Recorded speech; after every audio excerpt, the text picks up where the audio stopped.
Sir Balakrishna అఖండ ఎట్టకేలకు 12న release అవుతుందని తెలుస్తుంది. ఏంటి దానిపై మీ కామెంట్? ఏమో నేను చెప్పాక మొన్నే చెప్పాక 12వ తారీఖు రిలీజ్ అవుతుందని ఆ రోజు చెప్పాను. అవుతాను, సంతోషం, పర్లేదు. మన మాట గౌరవించి వాళ్ళంతా రిలీజ్ చేస్తుంది, సంతోషంగా ఉంది.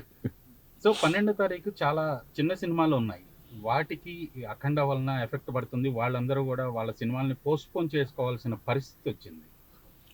అంత ఉండదు అనుకోండి. ఇప్పుడు ఏ సినిమా ఉండేది ఆ సినిమాకు ఉంటుంది.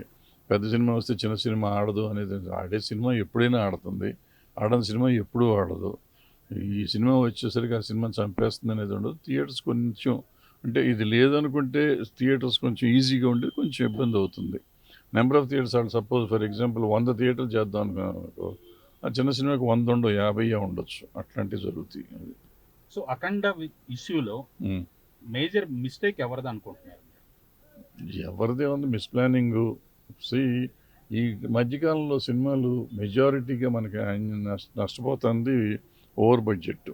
అంటే మనం కెపాసిటీ ఎంత ఉంటుందో అంతగా సినిమా తీయాలి, కానీ అంతకు మించి ఊహించేసి, ఇప్పుడు మనం పులిని చూసి నక్కవాత పెట్టుకున్నట్టు RRR వచ్చింది, కల్కి వచ్చింది, బాహుబలి వచ్చింది, నాకెందుకు రాదు అని అనుకోవటం కంటే, మనం తీసామనుకోండి 100 కోట్లుగా తీసి 1000 కోట్లు వస్తే సంతోషించాలి, కానీ 1000 కోట్లు వచ్చేస్తుందని 1000 కోట్లు ఖర్చు పెట్టి నష్టపోయి ఇట్లా సినిమాలు ఆపుకోవటం కరెక్ట్ కాదు కదా.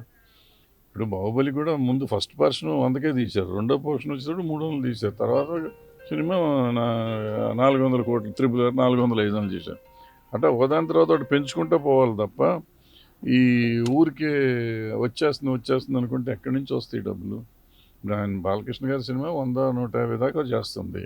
సో ఆ బడ్జెట్ లోపల ఉండాలి. మనం ఆల్రెడీ 200 కోట్లకి తీసుకెళ్ళి ఓవర్ ప్రొజెక్ట్ చేసుకుంటే, సో మనం మోసం చేసుకోవటం అవన్నీ. సో ప్రొడ్యూసర్లు జాగ్రత్తగా ఉండాలి, డైరెక్టర్లు జాగ్రత్తగా ఉండాలి. బాలయ్య లాంటి హీరో దొరికినప్పుడు ఎమికబుల్గా ఉండే, ఇప్పుడు ఉన్న హీరోల్లో మోస్ట్ ఎమికబుల్ హీరో అంటే బాలయ్య గారు. ఆయన సినిమాని కూడా ఇవాళ ఆగే పరిస్థితికి వచ్చిందంటే డెఫినెట్గా something wrong with the production. Right. ఇప్పుడు బడ్జెట్లో దాదాపుగా సింహభాగం 75% రెమ్యూనరేషన్సే అంటున్నారు.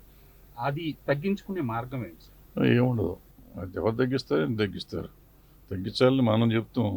ఈ 75% ఉంటుంది, 80% నుంచి కనిపెట్టి చెప్పింది నేనే కదా అట్లా అనుకుంటే.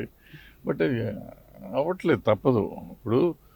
ఇప్పుడు ఈ పెద్ద సినిమాలు అనబడే సినిమాల్లో వాళ్ళని చూసి వీళ్ళు చేస్తున్నారు అనేది ఏంటంటే, ఫర్ ఎగ్జాంపుల్ ఒక సినిమా ఉందనుకోండి, పెద్ద సినిమా 1000 కోట్లు చేసిన సినిమా, వాళ్ళు 400 కోట్లు ఖర్చు పెడితే 400 కోట్లు 300 కోట్లు సినిమా మీద ఖర్చు పెట్టి 100 కోట్లు రెమ్యునరేషన్ చేస్తారు.